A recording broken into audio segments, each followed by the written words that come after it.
in Chairman Scott's absence, I will call the meeting to order now, Tuesday, April 13th at 7 p.m. For the East Lyme Planning Commission regular meeting.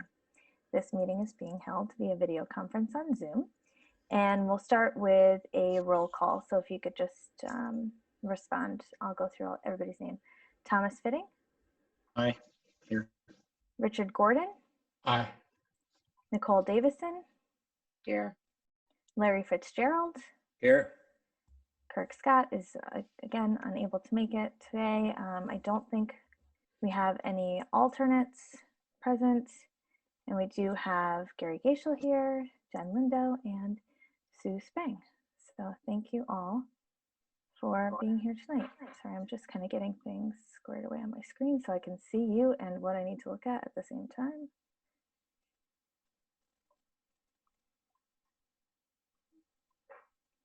Okay, thanks for your patience with that.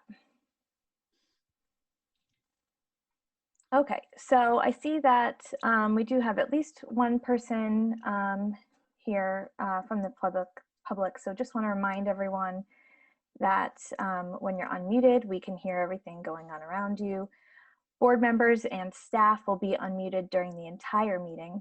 As required by executive order, everyone must state their name and where they are from prior to speaking each time they speak. If you wish to speak during public delegations, please send a message to Jen in the chat feature right at the bottom there, and then myself or Jen will call on you to speak. Once you have finished speaking, please mute your microphone or phone. During each agenda item, only the board, staff, and presenters will be unmuted to speak on that particular item. Please one person speak at a time. Members, alternates for all motions, in the interest of making sure we have a clear record, please, we'll do roll call so that Sue taking minutes can be very clear with that. Only the hosts are permitted to share screens. Any documents must come through Jen at Town Hall as required by executive order. All documents being discussed and reviewed at the meeting must be posted to the town website no later than 24 hours prior to the meeting. And we have that materials link up on the Planning Commission page of the website if anybody wants to pull that up and follow along. The entire meeting is being recorded by Zoom. If we, oh, I didn't know this, Jen. If we lose you, we lose the meeting. The meeting cannot continue without the host. So, all right. So those are the ground rules for Zoom that we're all familiar with now 1 year later. Did anybody have any additions to tonight's agenda? No? Okay. Any public delegations? This is a time for members of the public to speak to the commission about certain matters, issues or concerns related to approved subdivisions and in-house proposals or general topics of discussion are open to comment. But agenda items, referrals, applications subject to a decision by the commission, a public hearing, and litigation may not be discussed. The members of the commission will not directly answer questions or make comment during delegations. Anybody here to speak during public delegations? Okay. Jen, you don't have anyone on your end, right? Nope, I have not gotten any messages, so I think you're good. All right. Any communications? Doesn't look like we've received anything, but no, good. Okay. Zoning representative. Ooh. Looks like Kirk went on March 18th and was going to provide an update. And it looks like I was on the schedule for April 8th and I did not make that meeting. So I apologize. I will let you know I was there. Okay. Jen, her role as host. So just to brief the commission, we had, I think it was a 12 or 13 applications for outdoor dining, which we normally do on an annual basis. But as most of you know, the executive orders extend the outdoor dining privileges and things like that. So while we are operating under those executive orders, they are due to expire. So this way these establishments will be permitted. The board approved them all. And they also approved the new Mexican restaurant, which is in the former Burke's, with their outdoor dining. And I think that was the majority of the meeting.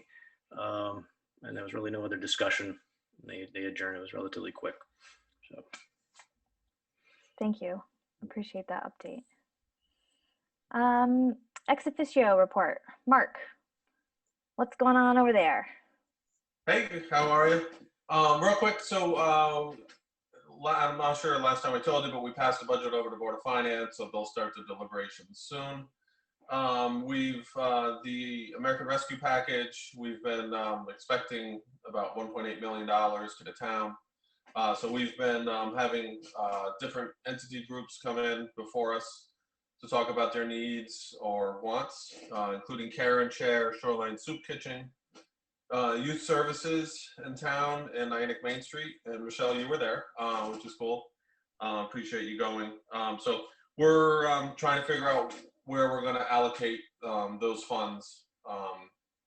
So we're going to continue to have groups come before us, talk about needs, and it's up to the Board of Selectmen to decide where to allocate those funds.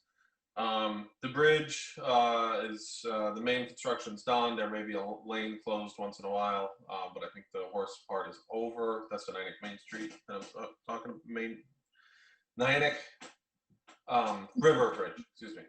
Other than that, I don't have anything else to report at this point. Thank you. Gary, do you have a planning director update tonight? No, not really. Basically, all of our business is part of our agenda. So. Well, that's good, I guess. On the subcommittee reports, it has been an eventful month for the POCD kind of tour that we were talking about.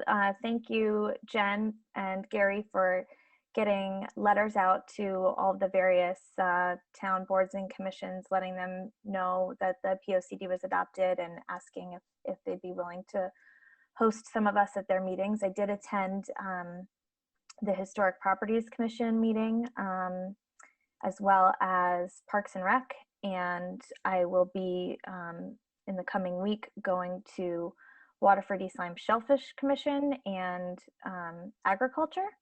So basically, I've just had a couple minutes on each agenda, letting them know where to find the document, that it's been adopted, that we'd like to keep the subcommittee intact moving forward to kind of help assist with implementation where possible, and invite them to be, part of the process either through regular communication or by appointing someone to the subcommittee.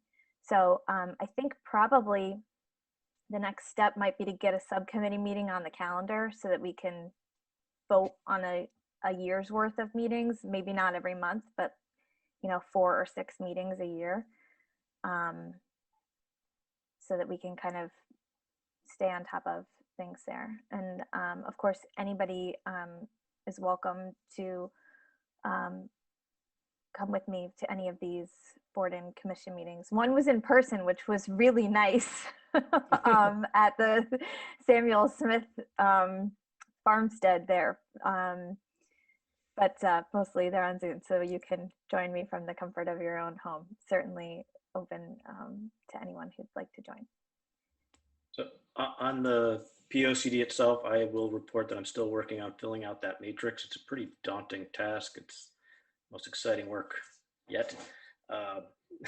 Just check the box. There is some overlap, and there's a lot of different stakeholders on that matrix. So I am working on that. So hopefully that'll be done shortly. So maybe I can coincide that with our first subcommittee meeting. Having that. Yeah. That would be awesome. And that is a huge, boring, but important task. So I really appreciate you sticking with that. And then Mark was just mentioning too, the Board of Selectmen, presentations on, the various ways to potentially spend the COVID relief money. And certainly there are parameters and also needs directly related to the pandemic that fall outside of the POCD. But some of the things that Niantic Main Street was discussing in terms of money to help businesses recover from the pandemic are areas that cross over with the POCD, where, you know, potentially we could work together to do something that's, you know, in line with guidelines for the pandemic relief and also in line with the POCD. So it's an interesting. And Michelle, one of the items that the number one item was the new SHREP report. Yeah. Which definitely aligns with the work you did. So if that's something we did, we would consider, that would definitely line up with what you already did. And our SHREP report was 30 years ago now. So. Oh, wow. I did not think the 90s were that long ago. Yeah, Yes. I know. Good point. Yeah, sorry to remind everyone. Okay. They also talked about public art installations, which was another overlap with the POCD, and just having public art installations, but also having functional public art installations. Remember, we had that. Gary, you brought in a special guest whose name is Wendy Burry. Yes.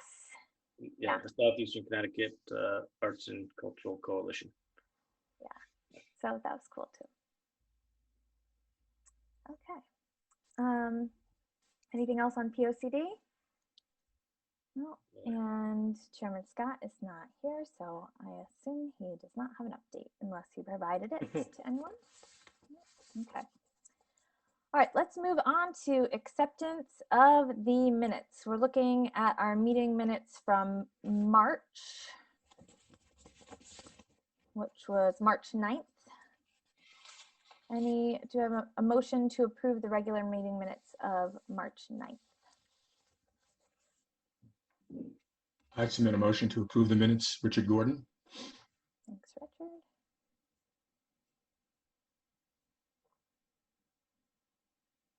Second, Nicole Davison. Thank you, Nicole. Any discussion? Okay.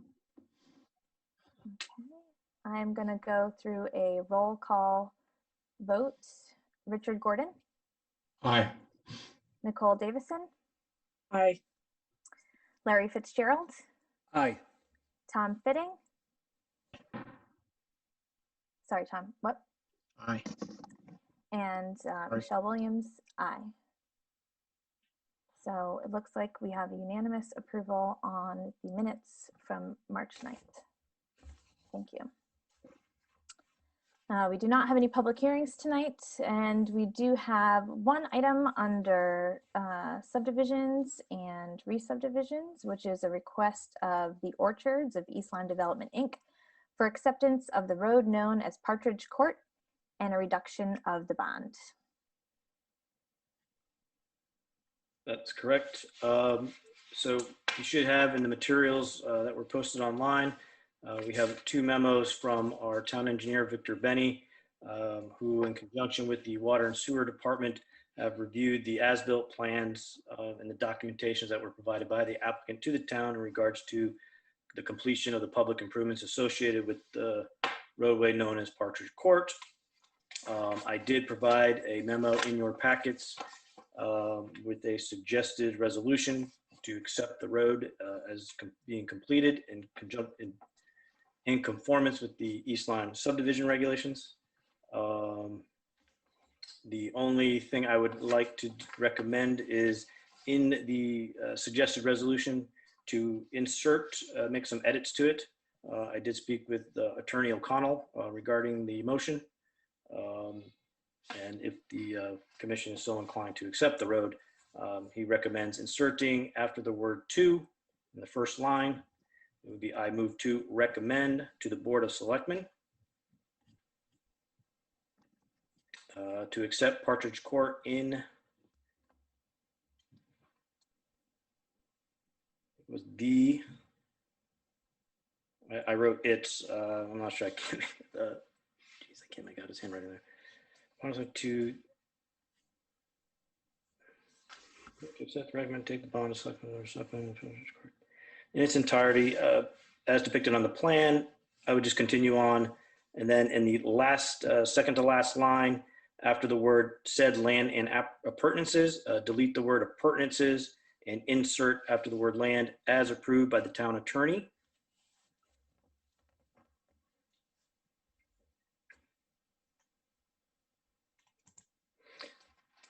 I'm sorry, there I deciphered the language. So after the word Partridge Court in the first line, he wants also to insert and a related drainage easement.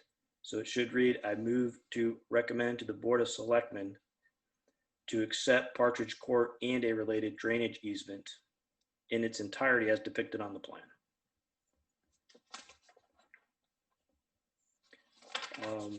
With that, with the completion of those public improvements, the town engineer again reviewed the bond with the developer's engineer and land surveyor, and had determined that a bond amount of $1,482,044 would be sufficient to cover the remaining public improvements to be completed by the developer. For most of this is part of phase 4. They'll be moving on to phase 5, which is the backside of Arbor Crossing, and I believe phase 6 is will be Pumpkin Grove. That said, the developer currently holds a bond. We hold the bond, a surety bond, and I believe it was the amount of 1.8 million and change. Just give me a second, I'll pull that out.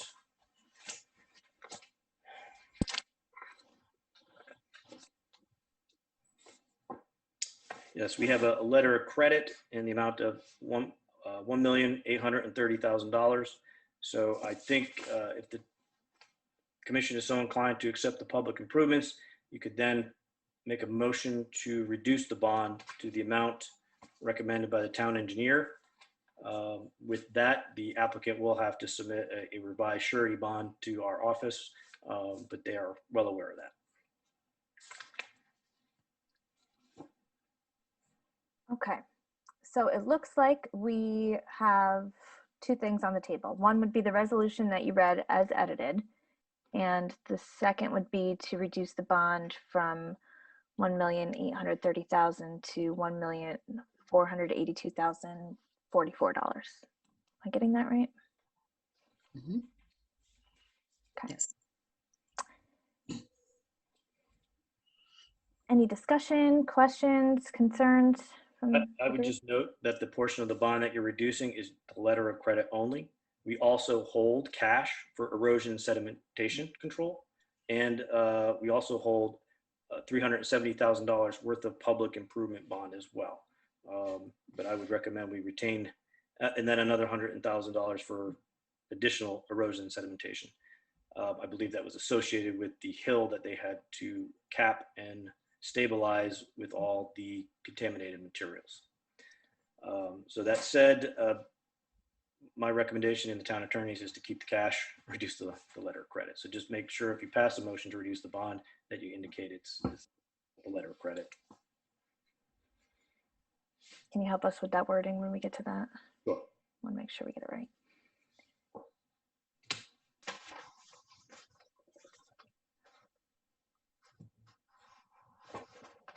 Okay. Thoughts, discussion?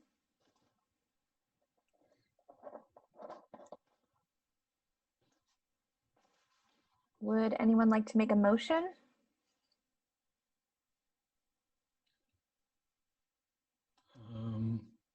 I can try to submit a motion, I guess. I'd like to submit a motion to reduce the public improvement bond, which is under a letter of credit, to $1,482,044.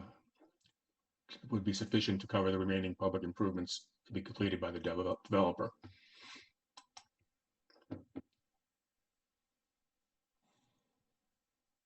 Need a call for Looking for a second before we discuss.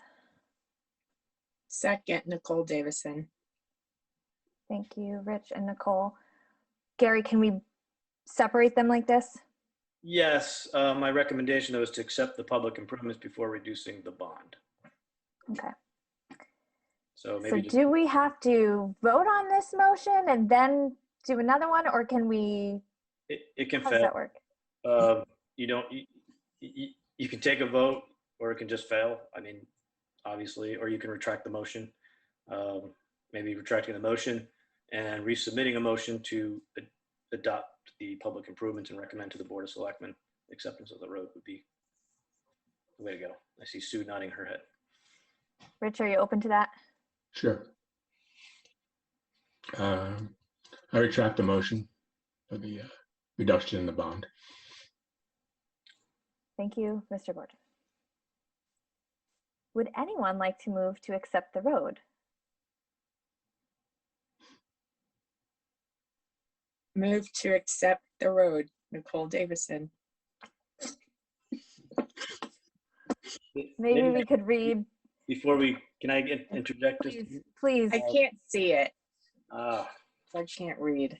So I tell you what I can do is I can read for you, and then you, if you were so inclined to say so moved, that would make a motion. So Okay. I'll read it, and if you agree with it, it can be your motion. It's totally yours. I move to recommend to the Board of Selectmen to accept Partridge Court and the related drainage easement in its entirety as depicted on the plan entitled Plan Showing Property of the Orchards of East Lyme Development, Inc., to be conveyed to the town of East Lyme, Partridge Court, East Lyme, Connecticut, scale 1 inch equals 40, sheet 1 of 1, date January 15th, 2021, job number 11-006. Upon conveyance of said land as approved by the town attorney, and together with all the necessary easements to the town attorney, to the town of East Lyme. So moved, Nicole Davison. Thank you, Nicole. You have a second? Second that motion. Thank you, Tom. Any discussion? Okay, we'll go ahead and do a roll call for a vote. Richard Gordon, Aye. Nicole Davison, Aye. Larry Fitzgerald. Oh, Larry, you're on mute. Sorry about that. As I'm a resident of the Orchards, I abstain from this vote. Okay. Tom Fitting Aye. and Michelle Williams, aye. So it looks like the motion passes with 4 ayes and 1 abstention. Now, if Rich wants to make that motion to reduce the bond. Okay. I submit a motion to reduce the bond, public improvement bond, which is covered under a letter of credit to $1,482.44, which will be sufficient to cover the remaining public improvements to be completed by the developer.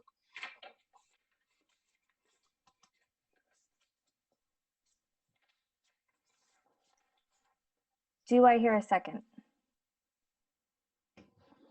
Second. Thank you, Nicole. For discussion, I'm seeing a different number in the memo. I have $1,482,044. Is that what I said? You had some cents. Oh, I'm sorry. Try again. Yeah, do you want to amend your motion? I amend the motion to reduce the public improvement bond covered by a letter of credit to the amount of $1,482,044.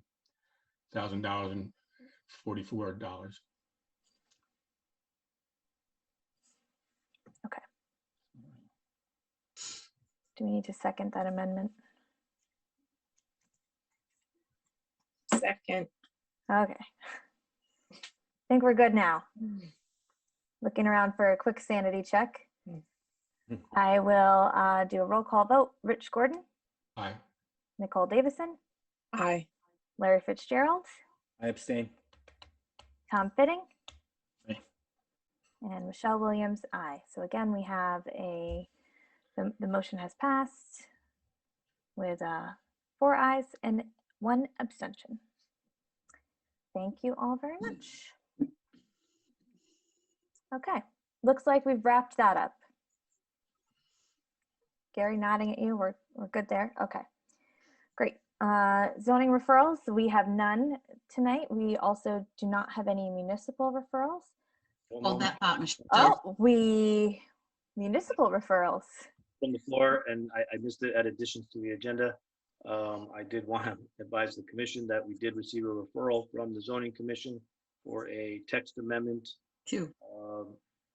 zoning regulations of section 25.4.3-1 to add, quote, should a public hearing for a special permit be continued, the applicant shall modify or replace the sign and add language announcing the continuance, which shall include the time, date, and location of said hearing, end quote. Their public hearing is scheduled for May 20th, 2021. There's another one. And So that first one, we have next meeting to discuss as well, because it will be before their public hearing. Okay. And the other was again a referral. In this case, it was from Todd Sikowski, if I pronounced that correctly, for a text amendment to the East Lyme zoning regulations section 20.28 and 25.3.3 to allow taproom brewery service in the CB zones by way of special permit. Again, their public hearing is scheduled for May 20th, 2021. So those will be added for discussion in our next regular meeting agenda. Okay. Great. Thank you. So we'll try this again. No municipal referrals, right? And we have some old business. We have our bylaws. So did everyone have a chance to take a look at the proposed edits to the bylaws? Seeing some nods. Okay. I just had a couple quick things for discussion on it. When I looked, I thought it was really great. And thank you, Jen and Gary, for all of the work that I know went into getting those to their current state, matching how we're operating. I had one set of questions and one just typo fix. The questions, I think probably is the first one. On page 5, we reference the annual report, the budget, and the approval of expenditures. I was not sure that we were completing an annual report at this time. And I feel like that's kind of a discussion outside of our league on the planning commission, but I remember discussing it at the last time we brought up the bylaws. I didn't know if having it in the bylaws commits us to doing it, or if we just do it when the town does theirs, because I don't believe the town is conducting an annual report anymore either, from a previous question to our ex officio when we last discussed this. Does anyone recall? I don't know necessarily that having them in your bylaws obligates you to it, but it certainly would suggest that this is something that we would do as a commission, and the town would post it and make it available. We haven't done the annual report for some time now. I don't know how many years it's been. So it's certainly the discretion of the commission if they wish to continue it, or actually put an annual report together and submit it to the Board of Selectmen. You certainly can, or we can take it out.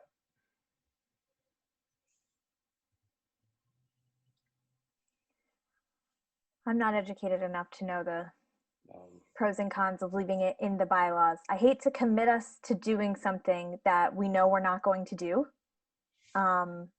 or haven't been doing. You could put language in there that says, if requested by Board of Selectmen, Okay, yeah, it's a good. then it's still there to remind that, you know, that it's not a bad thing to do.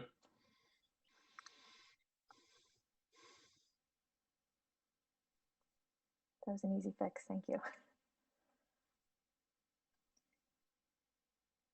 And I know that we do review the budget each year. The approval of expenditures, I don't think this commission has been doing. Not so much. I mean, you don't spend a whole lot of money to begin with. And usually in past, I mean, the most money that was spent that I can recall was about $30,000 on the Love study, which was back in 2009. We had, office supplies and things like that. You know, we're conferences, so it's a small budget overall, and I, handle most of that anyway. So it's not like I'm asking you, can we spend the money on this or that? You know, I guess if yeah, I would say you could probably delete that.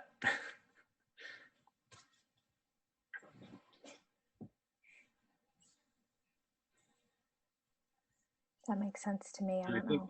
Mark, isn't it, any expenditure over $5,000 has to go to, or is it 10? I can't remember Well, if it's not in your budget, yeah, if it's not in your budget, it has to go to yeah, then it usually comes before us.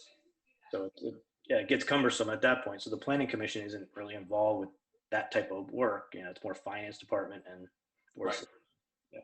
Right. So I think taking it out of the bylaws is okay. But Okay. Yeah. Makes sense to me. I feel like it's just another situation if we leave it in that we set ourselves up to not do what we say we're going to do.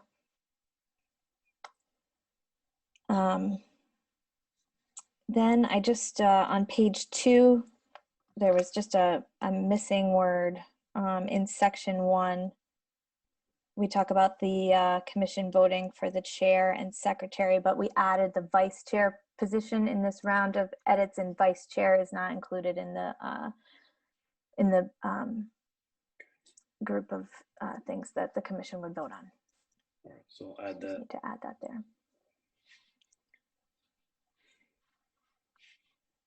I was thinking maybe if we could continue this discussion as a group on any possible edits and then look at a revised final to vote on at the next meeting. Yeah, I can update the draft and maybe get rid of the underlines, the highlights, and we'll simplify it, make these 2 changes, and we have some more discussion. I'm sure Kirk will want to weigh in. Mhm. This was his he initiated this review, so yeah, I'll prepare that for the next meeting. Awesome. Anybody else have questions or comments on the draft? Michelle, could you clarify where you wanted to add vice chair? Yes, it's on page 2 in section 1, and I will get that on my screen right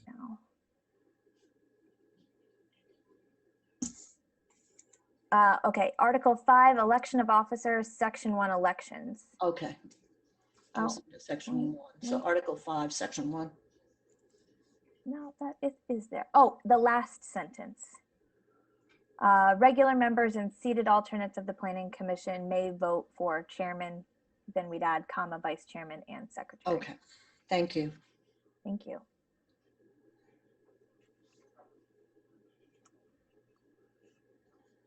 Okay. Last call for thoughts on the bylaws. All right, I take that as job well done, Jen and Gary. So thank you. Yeah, That was all Gary. Thank you, Gary. Yeah. So let's move into new business. We do have a vacancy of Elizabeth Allen submitted her resignation between our last meeting and now. So we do have a vacancy for an alternate. I'm not sure if anyone had a motion to appoint that alternate. I'd like to submit a motion to appoint Spencer Clapp to that position. He expressed interest in the one of the 6 positions on the board, and based on my knowledge of him and his resume, seems very qualified to be an alternate at this time, and he has expressed interest. Okay. Thank Second. you, Rich. Nicole, second. So Rich and Nicole. Any discussion on appointing Spencer Clapp to our alternate position that is vacant? I believe his resume and materials are in the meeting materials for whatever the meeting was when we had March the 9th. full member. Yeah, okay, March 9th.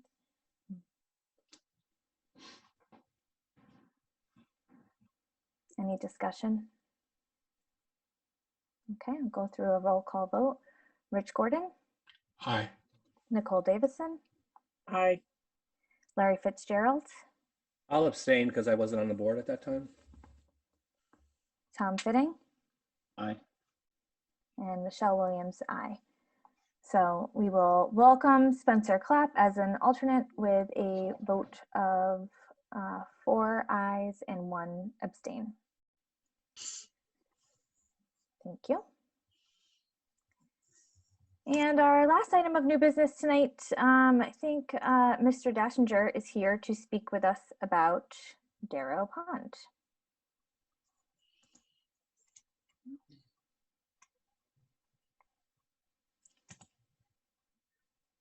Bruce, are you there?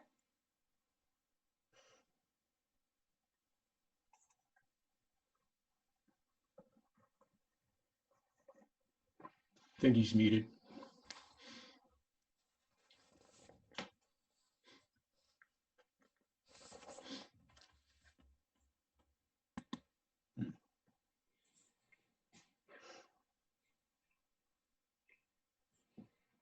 Send a message. I know that this is an issue he's passionate about, so I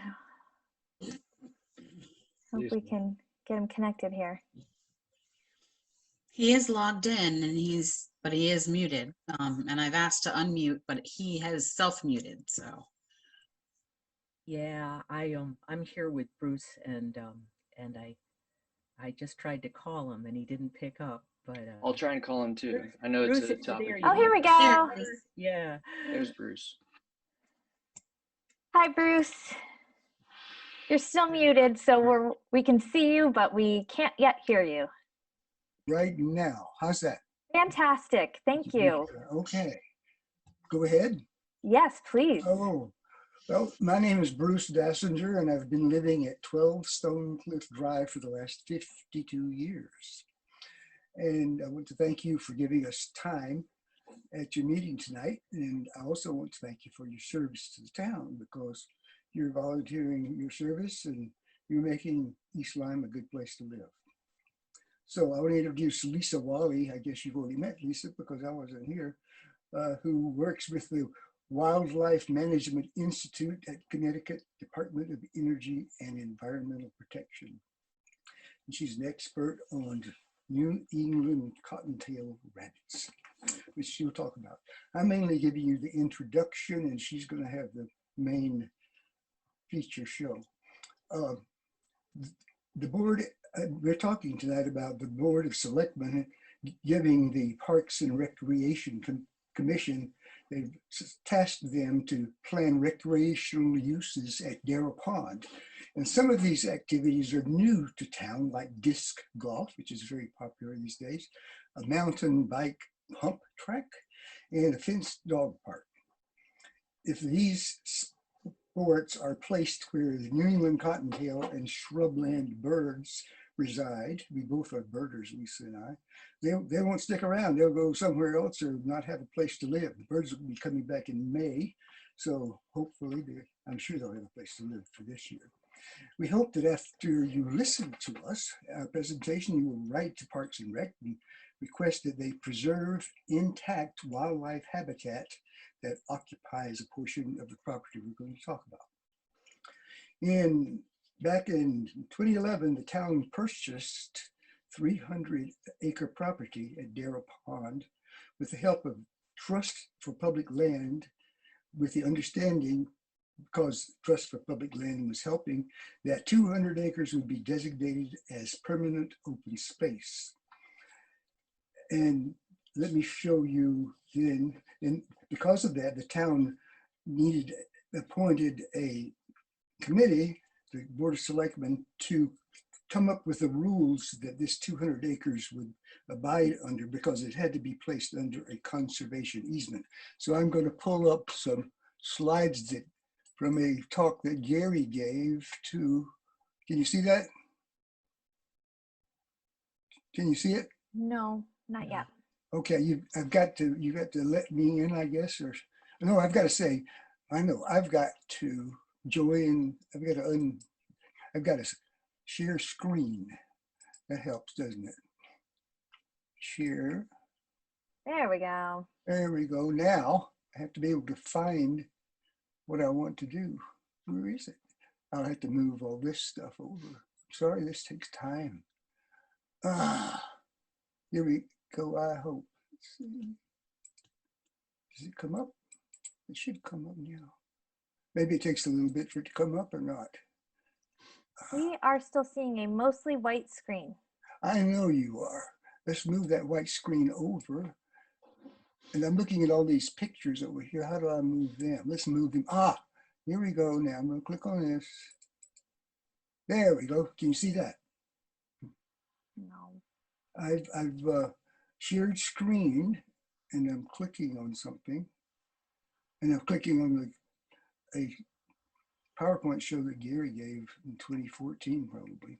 You know what? Maybe end the share and then do it again, and you can click right on the PowerPoint. Sometimes So that works for me. In the share, where do I go to do that? Yeah, let me turn this off. Turn that off. Now, where do I in share? I'm sorry, I don't know how to do all this stuff. Top of the screen. I had to learn last night myself. Where do you go? Top of the screen is Stop the screen, stop share. Yeah.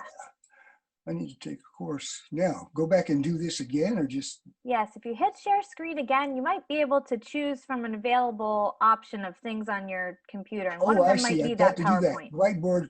Okay, here we go. Post attendee. I think I should go there. Share. Can you see anything? I'm out of, well, I think I've lost it. I see the bottom here where you are, but that's not. We see your internet. Yeah, I know I am too. I got to get rid of this. Hold on. I'll have to really shorten what I'm going to do. Now we're back there. Screen share has stopped as the shared window is closed. Now, what do I do now? I'm going to bring up, first of all, I'm going to bring this up. I'm going to click on it there. And now I've got to share screen. Is that what I've got to do? Guys will be there all night. Now I'm going to click on this. Share. Let's see what happens now. Yeah. See it? Okay. I'm sorry. This is the, as I was saying, the Board of Selectmen appointed this committee called the Dare Upon Open Space Committee, and I'm going to scroll through and just hit on the high points. Their job was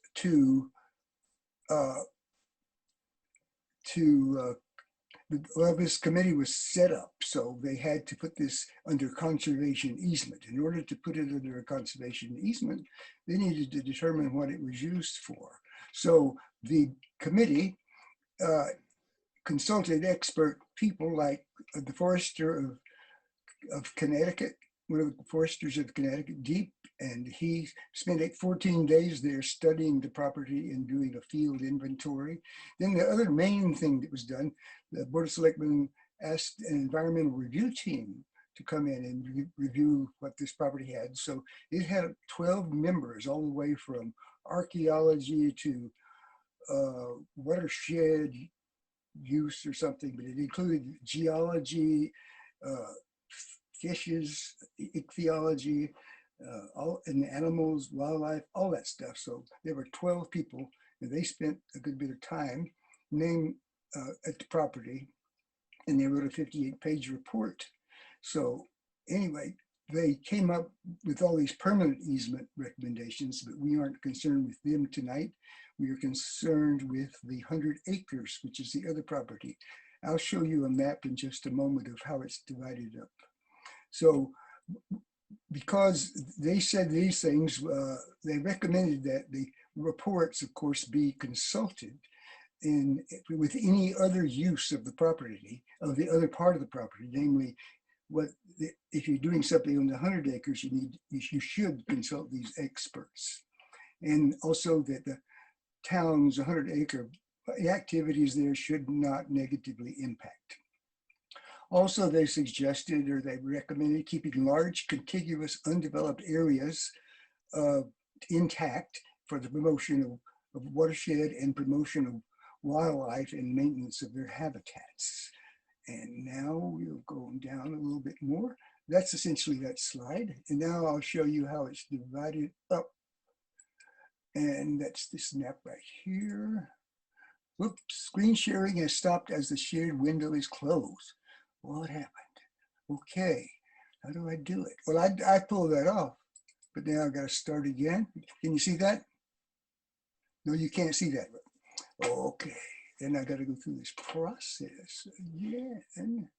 Jeez, no good. I have to go up to the right. I have to go up somewhere and unshare. How do I do that? I got to bring this down. I don't see that place, Gary, that I'm supposed to click on. Share screen at the bottom. Share screen at the bottom. Boy, It's a I'm gonna green share button. now. Do I click on what I want to show? Can you see that? We're Yeah. still seeing that white. Okay, well, I think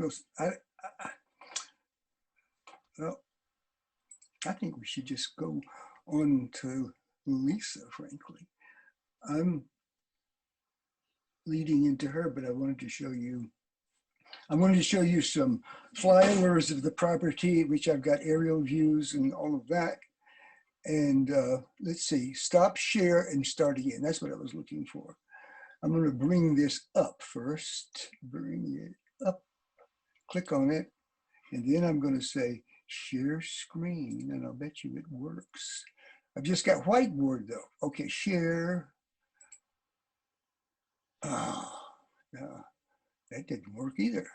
Let me click on it. Can you see that? A black space? Can't see anything.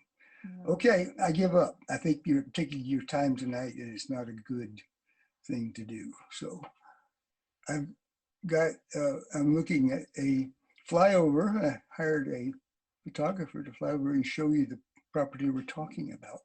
But I'm sorry, I have trouble showing it to you. You are screen sharing, it says. That's what it says. And You are, but we're seeing the whiteboard. I'm seeing the whiteboard, right? How do I find the right board then? What I want is the other board that I had before. But You have to stop share, and then you should be given an option to select which window you want to yeah. display. Okay, now I've got you again. Now I'm going to share screen, but all I'm getting is the whiteboard. I don't see any other thing to screen on. Optimize screen, share computer sound, share. I'll click share, which is at the bottom. Oh, Bruce, do you have the picture open on your desktop? I'm going to, I open did. the picture on your desktop. I did initially. Yeah, open it up again on your desktop. I would stop the screen share because in order to get the option, you have to have the document open. Okay, now I can see the start of it. It just got a start button and all that, and it's playing now. So I got to somehow got to get you to see it. So do stop again. Do stop again. Stop share. Now I've got your picture. Now I'm going to share. Yes, and it should give you the option to select the open. Ah, yes, it's there. It's sitting there. Darn. Share. Well, that's right. Now you there we go. Well, you didn't see the beginning. But what we're talking about is this shrubby area. Can you see my cursor? Mm-hmm. Okay, we're talking about all this shrubland down here. And what we want to do is for them to preserve this land and to put their activities somewhere else. This is up the parking lot. This is Darrow Pond, pristine water incidentally. And this is Bastari Road over here. And over there is 161. And this is mature forest here. This shrubby area here extends down to the lower right-hand side, as you can see. It extends down over beyond these trees down to there. So you can see the area we're talking about and the type of habitat. So now I'm going to turn this off because I've taken a lot of your time. Let's see. How do I get this thing off of here? Here we go. Now I think maybe it'll work. Let's see. Oh, that's what happened before. It stopped. So I've got to get back. I see. So let's say, okay, now we're going to go to share screen. No, but I just get the one thing. So I've got to go out again. Got to go out. It doesn't work. I got your whiteboard. So I've got to go stop share. actually just to limit what I show you. And then share screen. Oh, oops, that's not working. I have to bring this other one up first. Hold on. This is, I'm going to go right here. Get that on. And I got to go back to stop share. How do I get to stop share? Share screen. No, that doesn't work. So I got to go back. How do I get to stop share again? Is that the top? Should be at the top of your screen. But you are stopped. Yeah. I am stopped. Bruce, do you have any files or links that you could? I don't have any other way of, I have some, yeah, see, I've got a Mac. I don't know if that makes a difference. I'm going to bring this up again and go to share screen again. Well, I get only that same thing, so that doesn't work. I do have files. They're all over here. Oh, no, I'm in Chrome. I want to be here. Sorry about that. I think, okay, here I'm seeing all the pictures I want to show you right now. And should I stop share? I think so. And then share again and click on those pictures. Okay. Let's see if I can get them. Oh, okay. Photos unknown. That's what I want right there. Share. Oh, Great. wow. You can see that. That's great. Yes. Okay. Well, here's a closer picture right here. Mhm. So anyway, this is just a still picture. And it shows the same thing, parking lot. Incidentally, Pollinator Pathway, which is a nonprofit here in town that's planting pollinator plants around, they would like to use this portion right here, this grassland, for pollinator plants. Also, I want to show you where the kids, middle school boys, are building a jump track, homemade jump track right here, pump track they call it. And I've got some pictures of them too, but they're cutting into the shrubland here, here, and here. So they're making more trails into this area. Not sure why. Now let's see, how do I get this one off? Just click it, like that. And I want to show you where the rabbits and the birds live. This is a nice thicket, and that's what Lisa will tell you all about it. But this is preferred habitat and scarce habitat in Connecticut. You don't find a lot of this lying around. Okay. Oops, let's go back there. There's the kids. This, you dig a hole down here and you make bumps like that. Then you go down and up and bump along. And this is a rectangular track. You can see the other boys back here. And here's another one, sort of. Little boy. I didn't mean to show him. You can see his face. I didn't want to show his face. This is where they're cutting through. You can see the cuts here. They cut through this thicket area here to make the trail, this part of their trail. I'm not asking you to do anything about it. I'm just showing you what's going on now. And also, Public Works is clearing this road that goes to the communications tower. They're making it a lot wider and it's going into thicket area too. And we wonder why that's being done, because that's getting into part we'd like to preserve. Okay, that's that. Let's see, what else was there? Okay, I've shown you all that stuff. Let's see. So I think that's all I wanted to show, isn't it, Lisa? Let's see. So let's go on to Lisa's part. She knows how to do this stuff. Thanks, Bruce.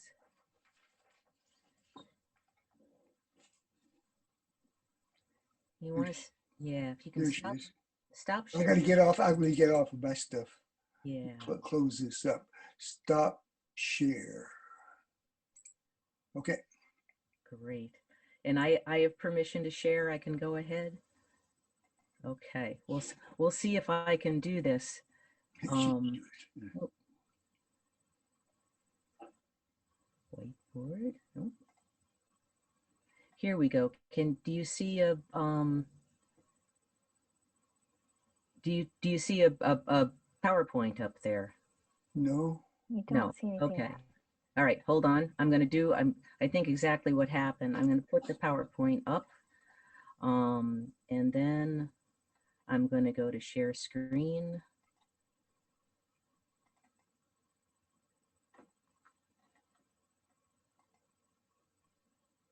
Did that work? Yes, thank you. All right. All right.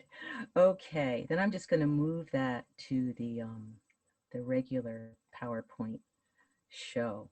Okay, thank you for letting us come speak with you tonight. Darrow Pond is a pretty special place for some of the shrubland species that are rare and declining in the state. As Bruce said, I work with the Connecticut DEEP Wildlife Division and the Wildlife Management Institute on the conservation of New England cottontail, our native cottontail, and other shrubland-dependent species. I've been working with them for about 11 years. You're probably wondering why we're concerned about rabbits, and because rabbits are pretty common. I'm sure you see them in your backyard, and maybe you don't even like them because they're eating your vegetables. But the one we're concerned about is not your garden variety rabbit. It's a native rabbit, and it is in decline. It was almost listed federally as endangered. The rabbit that everybody sees in their backyard is an introduced cottontail. It was introduced in the late 1800s and early 1900s to bolster hunting opportunities. And it's native to North America, just not to New England, but it was brought in by the tens of thousands. It's done really well. It can live in fairly open areas. It does very well in our fragmented landscape versus our smaller and shyer and fussier, I would say, native New England cottontail. They're very hard to tell apart in the field. We don't usually do that. What we usually do is collect bunny poop and send that off for DNA analysis. And that'll tell us whether we have one or both rabbits on a landscape. One of the reasons why the introduced eastern cottontail does so well in people's backyards and in open areas is it detects predators better. That it actually has a larger eye surface, so that just gives it a little leg up on surviving in these areas. The New England cottontail needs big patches of thicket habitat, as Bruce alluded to, in order to survive, to avoid predation, and to be able to reproduce and make more of itself. And a lot of that's been lost on the landscape, some of that to development, but some of that is just when young forest and these old fields develop and mature into older forest. And as you can see, as you get into an older forest, you can't hide a bunny there, and there's not anything to eat. So they can't survive in a mature forested habitat. They require young forest or shrubland. And while this species has been a poster child for young forest and shrubland, along with American woodcock, there are a lot of other species that rely on this type of shrubland and young forest, including a number of songbirds, reptiles, game birds like ruffed grouse and American woodcock, pollinators, even bats use these areas extensively. In fact, there are over 50 species of greatest conservation need in Connecticut that rely on this habitat. And those are species that are in decline and for which we have global responsibility. There's also, though, all the other kinds of common wildlife that we have, like deer and turkeys, often use these areas during some time of their life. So this decline in shrubland species and their habitat has been on the radar of conservationists and managers for a long time.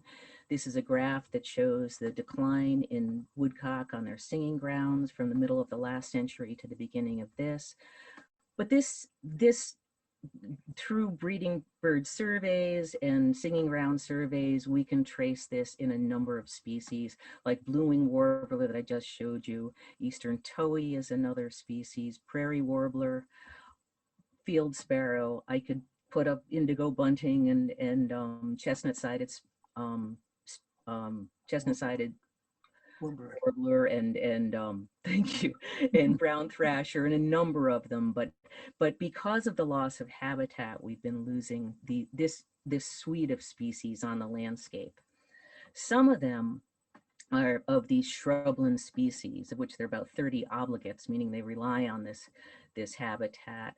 Some of them are listed as state endangered: yellow-breasted chat, golden wing warbler. We haven't documented them on Darrow Pond, but these two species, eastern whippoorwill and brown thrasher, have been recorded in this thicket area at Darrow Pond.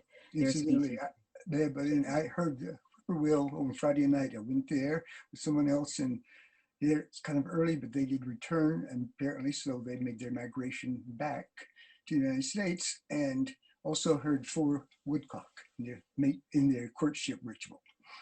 Right, the American woodcock use the open areas for courtship displays. And they nest in the thicket. That's to have both of those components there makes that very important. So we also have documentation. People who actually go out there and use this area for bird watching record what they see on something called eBird, and it's run by Cornell, and they document what they see and hear out there. Earlier this year, Dr. Robert Askins, he's an emeritus professor from Conn College, put together a nice report and described the different birds that had been seen on this property. And from that, the data from that eBird site, those are those species that we just talked about.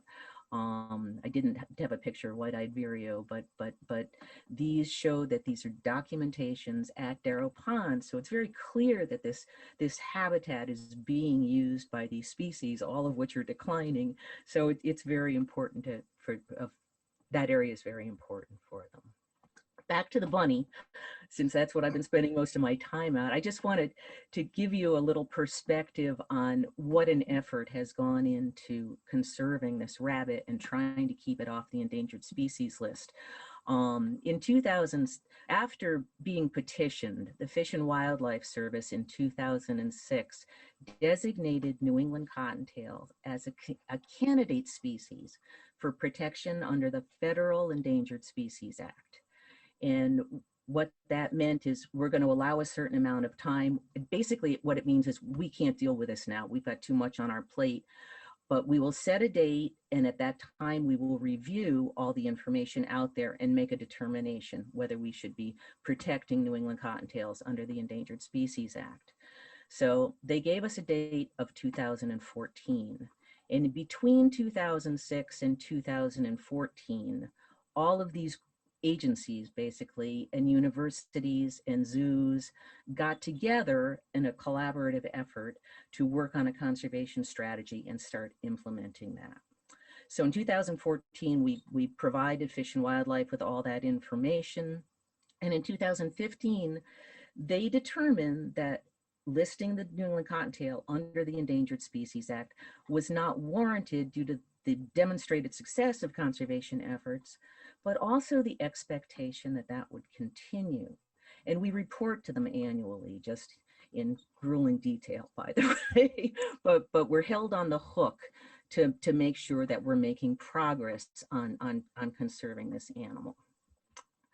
So as I said, its habitat that was honed in on as being the major cause of decline of the species. They need these large areas of thick cover to avoid predators. They're on everybody's menu, from bobcats to your house cat to hawks, owls, coyotes, and that's their lot in life with eastern cottontails. But what they need is this dense cover to avoid those predators and to be able to eat, live, and reproduce.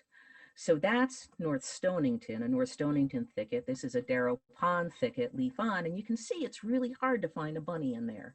And it's hard for us, it's hard for a predator. That's why they're persisting in this habitat.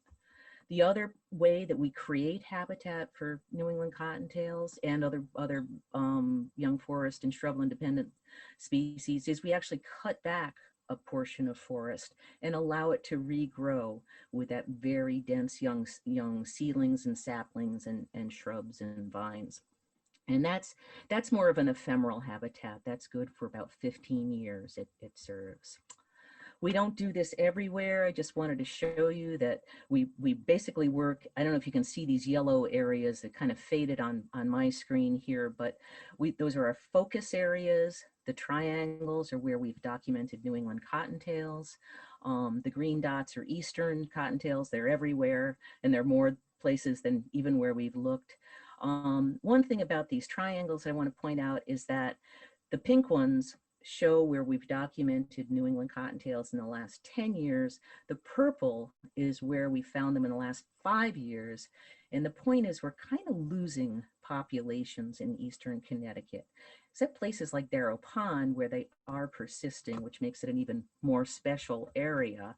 And if we hone in on that a little bit further, you can see here's the Darrow Pond population. We also have populations along this power line corridor, which if you think about what a power line corridor is managed as, it's a permanent shrubland. And we've, up until recently, when Eversource has really been a little more heavy-handed in how they manage, we've had them persist in the power line corridor as well. And that brings us back to the Darrow Pond itself. And actually, after that report that was done by the Darrow Pond Committee, after the ERT, after Dick Raymond, our forester, wrote his report, we actually did document New England cottontails on the property. The ERT did talk about the probability of them being there, but these rabbits were first found in 2014. They were actually trapped out a couple and sent them to the zoo program for the captive breeding program, with permission from your conservation commission, by the way. But they've contributed to in the greater good for the area. But the population has persisted. We've been back collecting pellets. The triangles again are New England's and the blue dots are Easterns. And I just wanted to finally close with is that this population can probably tolerate some disturbance from recreational activity out there, but extensive and intensive types of uses are going to drive it out of there. They're not going to be able to persist. The eastern cottontails are a lot more flexible. They're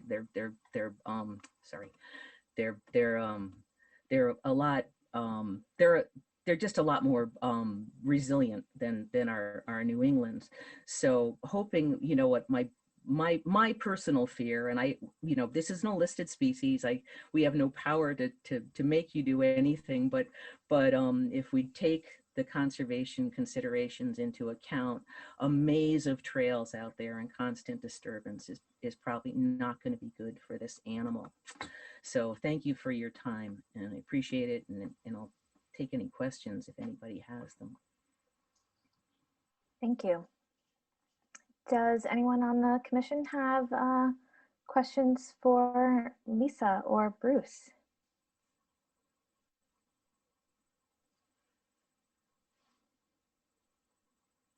I had a question. I think, first off, thank you very much for your time. That was, I learned a lot in both of your presentations. And Bruce, I'm glad we got through the screen share because I've been there myself, and I thought that the photos that you were able to pull up were valuable. So thank you for sticking with that. Well, I know more now than I did. Gary taught me something right then to not do it the way I was doing it. So good. That was valuable for all of us. I had a question actually for Gary or Mark on the town side. One on, I guess I have three questions actually. The timing of the decision on the Parks and Rec side and kind of how that works when we create new Parks and Rec opportunities. Two, I understand from Bruce's presentation that 200 of the 300 acres will be retained as open space, but I'm still unclear on where that 100 acres, if it's been determined which 100 acres. I've got a map. Okay, that would be great. And then while you're pulling that up, my third question was kind of the role of the Planning Commission in this decision and whether or not it ultimately becomes a municipal referral to consistency with the POCD, or if there's some other role. We haven't gone through something like this in my time on the commission, so I just want to be sure. So if I may, Madam Chair, in regards to the timing on the decision, I'm not certain, maybe Mark can speak a little bit more to that, but I would just note that the Park and Rec Commission currently has a subcommittee that they've charged with exploring some of these, what I call semi-passive recreational opportunities. That said, in terms of the 200, 300, Bruce was pulling that map up. If that map was the same one that was in the PowerPoint, I believe there is a little jog in that easement along the pond frontage. I've got it right here. It's on my desktop, and then probably won't. I have to we'll see if it works. I might have to go through the same procedure if you want to see it. So I have to share screen first. Yeah, maybe I can get there. Let's click on this. Share. No, I got that page again. That's not going to work. Let's go down here to stop share. Now, the next thing I do is what? After I stop share again, go back and share. No. You have to make sure that the document's open. Let me open the document. That's right. The document's open. Now share screen. And there it is right there. Oh, share. That's a good idea to share. Great. Now you can see it's over. The town controlled property for municipal use is over near Mastari Road. And the conservation easements borders on Yale property back over in here. And then it comes, this is Upper Kensington Drive or whatever here. And it goes down, this far down. So, and this is way over, and Yale property runs right along this road here. And I think it comes back in here too. But anyway, that's it. And it includes most of the pond, except back here. This is the residents at Darrow Ridge who have that part of the pond. And the trail starts in the town use area, but goes into the conservation easement area, right? If you're getting to the Goodwin Trail. Yeah, this is the Goodwin Trail. Art Carlson's constructed that. This is, it goes right through there. And I don't know where it goes from there, but anyway, right. Yes. And so there are other, what I wanted to kind of see on this was that the shrubland occupies some, but not all of the 100 acres in that town use area. Am I correct? Did you get to estimate the acreage, Lisa? Yeah, it's mostly in the town use area and not in the conservation easement area. Right, but how big is it? But of those the 100 shrubland, acres? the valuable, it's all of this area in here, and it's about 50 acres. If we go down to the shrubby area, there's about 50 acres of it. About 25 acres is that dense thicket. Okay. That's really where the rabbits are. So if I'm understanding you correctly, about 50 acres of the town's 100 are habitat. 25 of those acres are primo, more critical habitat. Okay. Yeah. Yep. Michelle, to answer your question, the Board of Selectmen has not done anything yet. It's all the Park and Rec. Park and Rec doesn't really control. This would be something new. There is a subcommittee that's been put together of like 10 or 11 people. They've asked me to be part of it. I have not had a chance to attend their meetings. I'm part of it. But they'll have to make a recommendation to the Parks and Rec. Park and Rec would then have to ask for transfer over to the from the Board of Selectmen to transfer it from Public Works to Parks and Rec. Okay. That's how the process would work. And I'm sure there would be a referral to you, your commission. Got it. Yep. Thank you. Yep. So that leaves me to my last question, which is more for Gary, which is kind of our role between now and then. Well, the role is really to the extent that the commission wants to involve itself in discussions. That said, we have the plan of development, which really is your voice, if you will. And then that, again, it is a guidance document that we would hope that Park and Rec would consider. they have all of this information has been submitted to them, at least to the subcommittee at that level, so they have the ability to look at it. I don't know if both Bruce and Lisa have had an opportunity to speak to that commission or even the subcommittee. So I'm a member of the committee in Parks and Recs, and another bird watcher who lives right next door have been invited to be on the committee. As I believe myself have also been asked to be involved. So I think it's just in terms of timing, it's a slow moving ball. I've attended one meeting and that was it thus far. So I believe Todd Donovan is heading up the chair of that subcommittee. And I think as far at the end of the day, the role of the planning commission will be the municipal referral for any improvements on the property. For instance, if disc golf was to go forward, they're going to have to make some improvements to accommodate that type of activity. And maybe some of the other activities may involve some other, improvements that are required. So that's kind of what I'm anticipating for the planning commission, is to get a referral. And as you heard Mark said, they would probably, reach out for the commission's opinion. Yeah. So I'm glad to hear about the subcommittee. That what I sometimes where our process, I feel like, fails the town is by the time it gets to a municipal referral, the plans are well underway. And I don't know if there's an ability for this commission to kind of be involved before that, because it sometimes, puts the various stakeholder groups in a difficult position when if and I'm not this hypothetical, if all that work was done and then we weigh in at the end, Right. favorable or unfavorable. Knowing that I myself, as your staff I am involved in this process. I've been, already consulted once. So I'm happy about that. There's that involvement. I could certainly reach out to the Park and Rec director and ask, hey, might be worthwhile to reaching out to the Planning Commission and requesting one of those members be a part of this subcommittee. It certainly would help and go, I think, a long way with the discussions out there.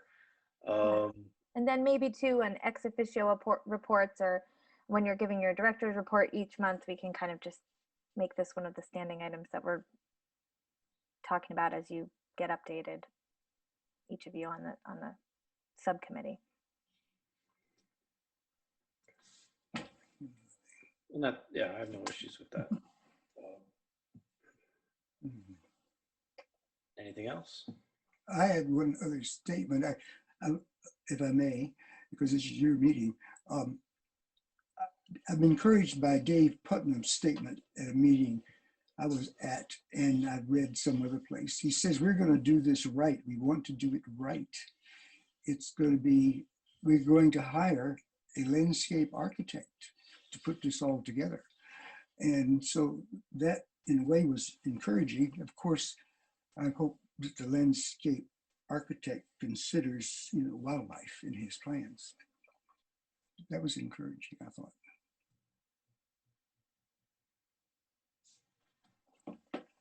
Okay.